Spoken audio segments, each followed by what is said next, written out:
સ્મીમેર હોસ્પિટલની પ્રોફેસરની ભરતીમાં ગરબડીનો આરોપ લાગ્યો છે।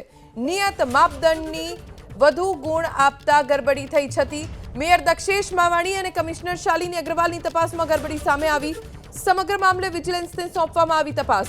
ઇવેલ્યુએશનના 90 ગુણમાં ઇરાદાપૂર્વક ખેલ થયો કે ભૂલ તે તપાસનો વિષય। સુરત મહાનગરપાલિકા સંચાલિત સ્મીમેર હોસ્પિટલમાં પ્રોફેસરની ભરતીનું કૌભાંડનો પર્દાફાશ કર્યો છે ખુદ પાલિકા કમિશનર અને મેયર દક્ષેશ માવાણીએ। દક્ષેશ માવાણી આપણી સાથે મોજૂદ છે। કઈ રીતે આ સમગ્ર કૌભાંડ પકડાયું? ગઈકાલે 46 વિવિધ ફેકલ્ટીના પ્રોફેસર, એસોસિએટ પ્રોફેસર, આસિસ્ટન્ટ પ્રોફેસરના ઇન્ટરવ્યુ હતા।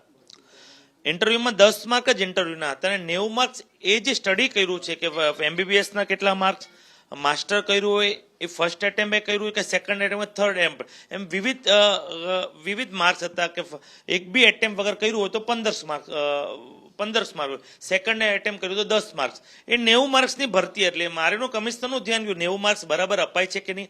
એટલે મેં 3-4 ફાઇલમાં રેન્ડમલી ચેક કર્યું તો એમાં અમને વિસંગતતા દેખાણી। એટલે તાત્કાલિક જે 14 ડોક્ટરની કમિટી હતી જે આ બધું વેરિફિકેશન કરતી હતી, એટલે એ ત્રણેય ડોક્ટરની અમે બોલાવ્યા અંદર, જેણે વેરિફિકેશન કર્યું છે। એટલે અમે કીધું આ શું છે, એટલે એ બોલી ન શક્યા। એટલે અમે કીધું તમે ડોક્ટરના પ્રોફેસરે ચેડા કરો છો, એટલું સ્ટડી કરીને આજે ઈમાનદારીપૂર્વક મહાનગરપાલિકા જ્યારે ઇન્ટરવ્યુ લેતી હોય એમાં તમે છેડા કરો છો, ત્યારે તાત્કાલિક કમિશનરશ્રીએ વિજિલન્સનો આદેશ આપી દીધો છે ને એમાં જે કોઈ ગુનેગાર ઠરશે એને કાયદેસરની કાર્યવાહી કરવામાં આવશે। પ્રાથમિક દ્રષ્ટિએ આપને કોણ ગુનેગાર દેખાઈ રહ્યો છે?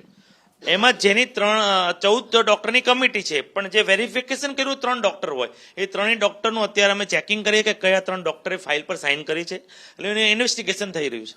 કઈ રીતે કડક કાર્યવાહી કરવામાં આવશે?